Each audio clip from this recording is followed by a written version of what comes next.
So hello guys, so welcome back.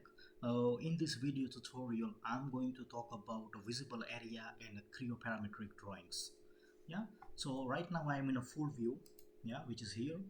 Uh, we have to see three more views, how we can use it. Yeah, will be half view, partial view, and a broken view. Let's start with a broken view. Yeah. Click here plus button. Yeah, and will ask you for the first break line. Yeah, which you just can simple uh, left click and again left click, drag it till the down. Yeah, now it's time for the second break line. Will be again click it here and drag till down. Yeah, and the third options is a break line style, that which one would you like to have. Here there are more options. We can straight. Let's check with the straight, that how it looks like the broken view. You can see it's just a straight line. Yeah, okay, let's go to the sketch and start some sketch here. Let's say that, okay, I'm going to apply something like this and apply it. You can see the sketched broken view. Yeah, and here is some more options. For example, S curve on a view outline. Click here and apply it. Yeah, simple. And let's check last one. It's a heartbeat on view outline. Yeah, it will be looks like this. Yeah. Okay, now if you want to get rid of this broken view and want to see again that full view, then simple just click here and go to the full view and apply it. Then you are out of the broken view. Yeah, simple, very simple. Okay, now let's talk about partial view. Yeah, okay, so let's say that click OK here.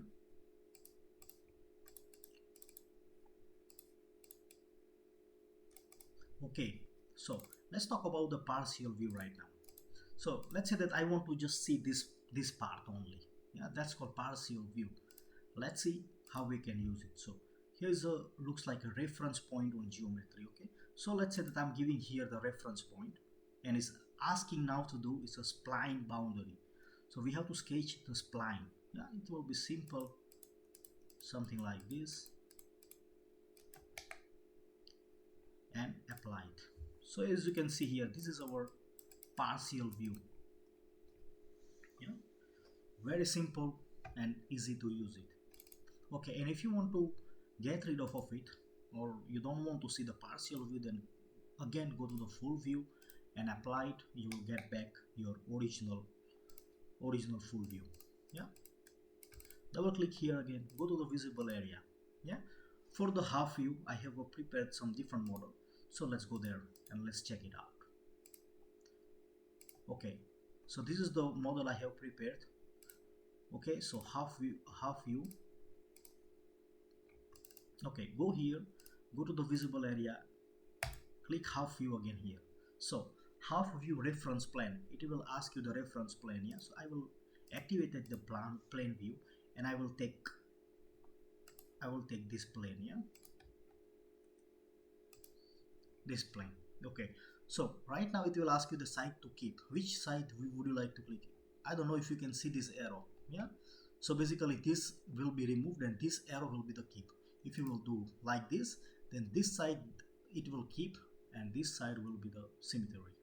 Okay, I will keep the upper here. Yeah, and here again you have a lot more like solid line. Yeah, no line, for example symmetry line. Let's do it here, and as you can see here, you got a symmetry line here. Yeah, so this part is basically symmetry to another to other side. Yeah, very simple. Let's check more option here. Let's say that I want to use the symmetry line in ISO standard. Apply it. So probably it will be the same. Yeah, as you can see here. Let's check the solid line, how it looks. So it will be, nothing will be visible. It will be just a solid line. Yeah. So that's all meaning of this kind of views, and depends, where you are using and how you using. Yeah. Click again and a scale. If you want to use, this is the default scale for a sheet is 1. Yeah, but you can use also the custom sheet. Let's apply here right now some another general view, and I will give the isometric view here. Yeah, so for example you can give here custom scale as per your requirement. Let's say that I want to give here 5. As you can see, it's too big right now, yeah? So no need for this, so I will go for 2 again, apply it and click OK. So this will be probably a scale, yeah, and you have to mention here, yeah, what is the scale for this kind of isometric model. Yeah, that's a standard. Okay, another option you can get in a scale is the perspective. Yeah, for example, you will select here and give eye point distance. Yeah, let's say I want to give 200 millimeter and view diameter in a 50 millimeter. Let's apply, let's see what will happen. Okay, so this is how you can apply as well. This is another way to apply it. Yeah, this is the cool function of the Creo. So that's it in today's video, and we will see you in the next video. Thank you so much.